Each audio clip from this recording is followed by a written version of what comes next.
Hi, hello, welcome to Spell Day. We're covering a spell every single day of the year from the 5e PHB +3. Those foci spells are homebrew spells. We're at +2 at the moment. You can back to playlists to find them. And today's spell! Today's spell is Scrying. Oh boy. No. What's going on? This is how it's supposed to go. I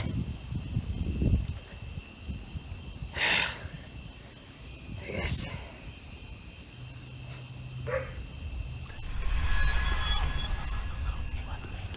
Oh boy. Don't forget to close it, you idiot. What do you want? Down to that amulet and all, I'm here to tell you that your focus is nowhere near the pay threshold of this. What? It's fine.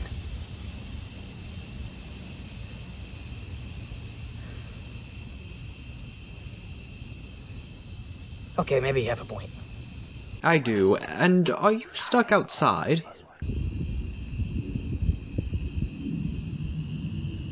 Also, you might want to invest in non-detection. What?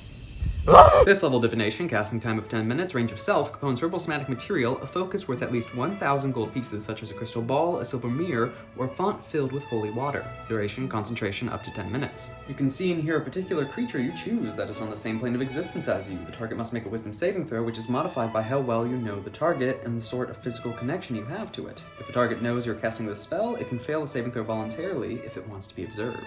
On your knowledge of it, second hand, you heard of the target before is +5, first hand, you've met the target, +0, familiar, you know the target well, -5. On your connection, likeness or picture, -2, possession or garment, -4, body part, lock of hair, bit of tail, or the like, -10. On successful save, the target isn't affected, and you can't use the spell against it again for 24 hours. On a failed save, the spell creates an invisible sensor within 10 feet of the target. You can see and hear through the sensor as if you were there. The sensor moves with the target remaining within 10 feet of it for the duration. A creature that can see invisible objects sees the sensor as a luminous orb about the size of your fist. Instead of targeting a creature, you can choose a location you have seen before as the target of this spell. When you do so, the sensor appears at the location and doesn't move. Alright. Now for some questions and a lot of questions. First off, interpretation on what it can see. Namely, an instinct within 10 feet of the target, but does that mean you can only see like a 10-foot area around the target? Or can the orb just be like hovering over 10 feet the shoulder of the target and then see off into the distance and horizon, the limits of the sight of the caster? Or is it blocked off like a fog of war, just the target? Also, when it comes to spells and items protecting against divination, does that form like a blind spot within the divination? Not just on the target, but if someone with that protection walks into the radius of a spell like this, like especially if you can see off in the distance, does someone with proof against detection just appear like a blank bubble or not at all? If they then step within the radius of a scrying, does it end the spell or just stop it temporarily, suppressing it? Well, they're not the target, but they're adjacent to the target. But that's just questions and interpretation on how the actual looking part of it works, because it limits how far it can go away from the target, but it doesn't limit how often can you control it on how far it moves around the target, or is it just vaguely, spontaneously around the target, tries to find a spot you can see them? Does it stick at the 10-foot distance? Can it be anywhere within that distance? Can you move it within that distance? There's a lot of questions that just come down to table on the actual visibility of what you get from scrying. Though even in its base form, it's not bad. Being able to instantly have a camera hovering around or over someone's shoulder, or just appearing at them or in front of them, that's amazing, especially when they can't see. In modern day tech, it's as if having an invisible drone be standing outside your window or in the room without you knowing. Not the invisible part, but the drone part. Well, I don't know. But you get what I mean. Mostly. Material component wise, quite expensive. 1,000 gold pieces, but we have the benefit of it's not consumed and it's a vague component. Meaning the most important part for actually acquiring it is just the price. It just has to be a vague vision focus of some kind. You know, a bowl filled with water, but it's a really expensive bowl or really expensive water, aka holy water for example, or it's a crystal ball or some kind of gem you're peering into. It doesn't, or just a pearl. Like a lot of the divination magic items just have a pearl in them that you stare into. It just needs to be something vaguely associated with sight. Or the magical sense of it, of like seeing somewhere else. Oh, you could honestly just have a telescope or glasses that have this built into it, or using it as the component. They just have to match the price tag.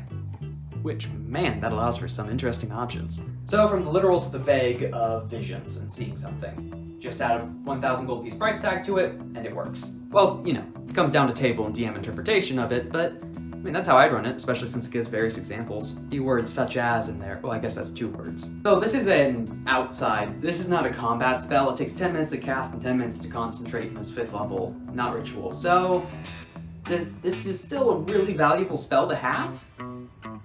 But every common day use, like, okay. Adventuring wise, it's great to track villains, NPCs, specific locations you've already been to. It's good for what it says it does. It's tracking people down. When it comes to world building wise, or villain use, it's also fantastic. Like, oh man, imagine if you're a villain and you manage to, like, while the heroes got away, they left something behind. Or there's a wanted poster of the character. That's enough to be a likeness of the target, so that's another minus to the save.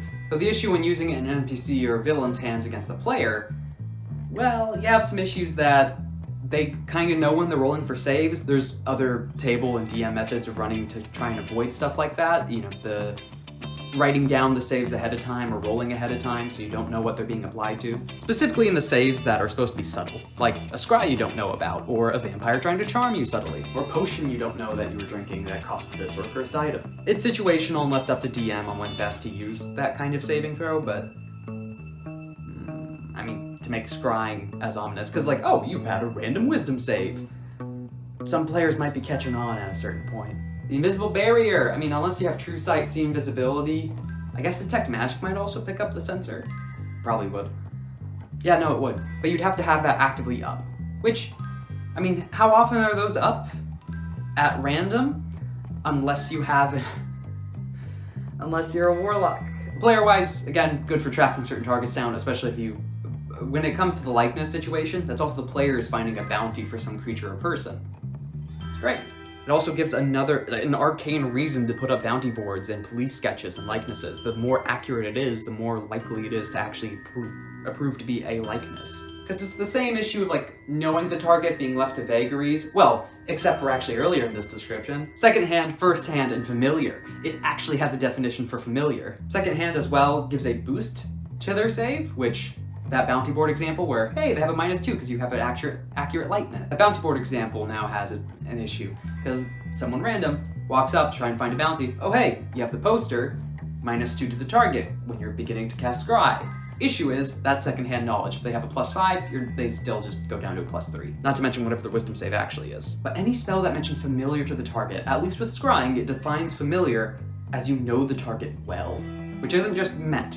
Because that's what first hand is listed as you had met the target before, then it's +0. But the knowledge itself relies on the whoever's casting this actually having met the target in some way, or having secondhand knowledge. Because most of the time you're going to be getting it secondhand, especially if this is an organization or a villain casting this. Or not a villain, but like a villain's minions casting this. Likely a lot of their targets can have that +5. So not as reliable just ad hoc casting this to find someone. It's still not impossible, but it kind of limits every NPC spellcaster from just instantly being able to track you down with a reliable scry, because unless they've met you, you're going to actually have some bonuses against them. And that's where the connections come in. So we had the likeness example, that's the -2, but doesn't add up much. Then you get to possession or garment, which is a -4. The other question I have is, do these stack up? Now yeah, the knowledge itself won't stack up, because you can't both have heard secondhand knowledge and then know the target well, cancel each other out. No, you just get the best option. When it comes to connection, does a likeness and a garment make it a -6 instead of just a -2 or -4? I'd rule it as yes. You know, add up the various things you know or have about the target.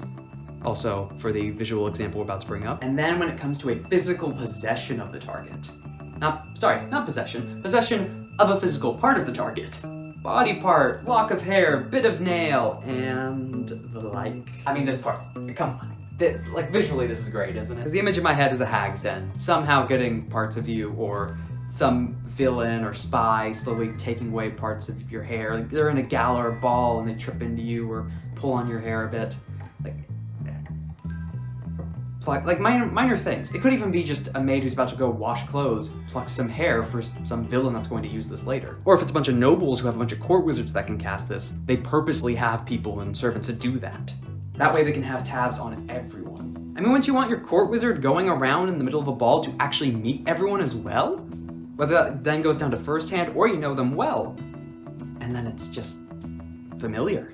So if you're a noble and you have this organization of spies or the like, or you're in a noble's gala to an extent, and you have some possession of theirs, as in like a gift maybe, from that family. You have their likeness, either a portrait or you had someone sketch it later on. Interestingly, it also mentions picture. It's very particular compared to likeness. But then also in that gala example, you take the hair, that fingernail, or something left over from their visit.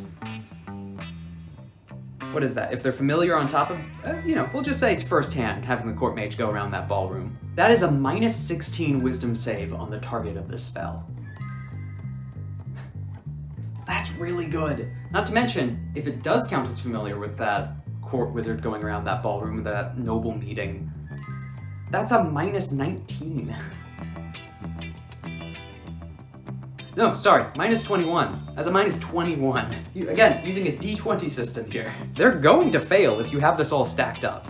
And in worlds or nobles or systems that know this, they might just have systems or cultures or practices to actually bring this into effect or to counter it. In the counter sense, you might have something like the Venetian galas, where people went around, that's where the mask came from, partly.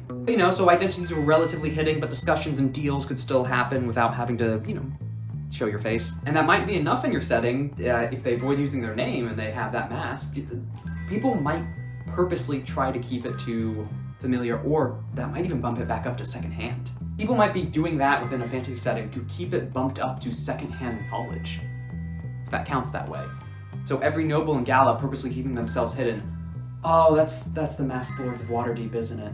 Maybe. I'm not that read up on Waterdeep. But if it is, bravo for them. But yes, that example of masks keeping the actual nobles' identities hidden to an extent, or at least when meeting someone, in case they can cast this. But also just having culturally like, oh yeah, it's like a promised thing or a gift that when you hand over portraits of your family, it's showing a sign of trust, or it's necessary for the king that is over you as a duchy. That you send over portraits of your family, that you have to send over little bits of garments or clothes back and forth between noble families so they can keep an eye on each other, a sign of trust and alliance, while also keeping tabs on everyone. Though usually you might go for the defensive route primarily, because other people can use it. So any proof against detection, anti-magic, if it is a reliable way to get it, it's probably the best option noble-wise, to just flat out try and cancel magic out from that equation. But if you're going to be incorporating it purposely, that might be an interesting tag. The idea of voluntarily giving into those various easier connections and knowledge to show a sign of trust or alliance or stronger bonds between noble houses. Or just archmages or anyone that has reliable access to scrying. There's also the save block for 24 hours. If they actually pass, you can't cast it again. It's alright. Scry would be powerful if you could guarantee it, or just burn as many spell slots you had. You already have the utility for the players on tracking someone down or heading to look over a familiar location. Nobles and villains as spying on everyone, and nobles especially wise on keeping tabs and knowledge on each other. Ooh, another thing, this is another way around the communication. Dream will probably still be better, but you could have a designated area, project image as well. But you can have a select area or time where it's kind of assumed, almost video chat wise, certain nobles or court mages are sitting in on a meeting or gathering that they can't physically get to. So yeah, people are just scrying on the speaker of that meeting, so they can also hear in what's going on. Or a specific designated spot to where people can just speak and there'll be a scrying beacon there if it's location based. Various things. Oh man, purposely being caught, to being brought into an interrogation chamber and getting out so you can again cast it on that location later. If you don't know the prisoner specifically. Oh, that's another way of getting it, because you then would have seen the target through scrying if you're looking at a location and then they walk through it. So getting into a noble's castle or court, casting scry later, just randomly during the day, probably a popular time of day when they're walking around, 10-minute window, catching a glimpse of your actual target. Then you can cast scrying again on the target this time. Or other means of seeing them, like through project image, since senses are carried. You don't have to have the 1,000 gold piece on just one target. You could have an entire room of divinationists or court mages that share this one beacon, which also might go into the noble side of things again, as they can actually afford to have this focus. And the world building with the scrying, I knew this was going to be a long one. There's also, if the target knows you're casting a spell, it can fail voluntarily. I guess the few times you would have to be warned is again that specific time scenario where you get a verbal or note warning ahead of time, whether it be sending or some other means. Like, oh, the pigeon came in from the other castle, you're about the meetings, etc. But it's just another mean of actual visual scrying, because I know at least in my setting, spellcasters can get up to 5 level, not reliable. That's a hard term. Like, balancing of spellcasters in my setting kind of high magic, but it's focused, and magic is dangerous. In short, there's a lot more that goes into it than that, but we're just gonna keep it at that. Magic is dangerous, it's not usually used or exploited that often, but in certain cases, in certain organizations, there are, like, scrying is a big deal. It's backfired, especially when you try to push it too far, but it's so good to be able to try and get eyes on your target and know where they are. Especially if you can see as far as the eye can see, but just through the sensor now, and just see the exact location where they are, other people that pass them, other witnesses that can tell you later. 'Cause yeah, you only have a 10-minute window, but the amount of information you can gather from that 10-minute window could be amazing. It also might be nothing. They might just be sitting in a room for 10 minutes. But, oh man, it can be great. Also, we had the noble visuals with all the connections. The hag connection of just having body parts of a creature they stole from previously or a monster had bitten off in a swamp ahead of time. Possession from their family childhood home, and just the likeness of these strange carvings that they have of them, or impressions when they were sleeping on a photo or on a piece of paper, charcoal-like. Oh, creepy face stuff, and just go lean into that. I enjoy it when spells have inbuilt mechanics that can lean into both the organized, like, magocracy manner of the nobles, where you have a portrait that's sent, you have a family garment that's traded or a tradition, and then, you know, hairs, you know, minor things that are traded as a part of the knowing what's going on. And then you have the Fae side of things where it's like, I have this leg taken from a crocodile in my swamp. I stole this teddy bear from their childhood village. There's a starved, frightened statue of themselves carved from their dreams. You could just go entirely weird. Like a voodoo doll aesthetic might even work. Yeah, there's a lot of me just gushing about this spell, really. But, oh man, 8 out of 10. Just because, yeah, they can have a bonus, and yeah, it's an expensive material component and a relatively high level spell, but for the stuff that world building questions or opportunities that it allows, and the impact and utility in both the player, villain, and just general NPCs, that's great. Not to mention the various interesting, honestly, I think interesting mechanics on the modifying of the save and different material components that, because while not literally listed in the material components of it, they're material components of the, like, physical parts of the creature, the likeness, on how that interacts with it, on how familiar the creature is actually defined. I really enjoy how fleshed out this spell is, even though there's a lot of ambiguity that you have to look through. But it provides great questioning on what your limits of magic are in a setting, and I don't think this is necessarily breaking a setting, just allows for interesting world building around or with it. Yeah, 8 out of 10. Thought about 9. Component, in fact they actually do get bonuses innately, still has its limits. 8.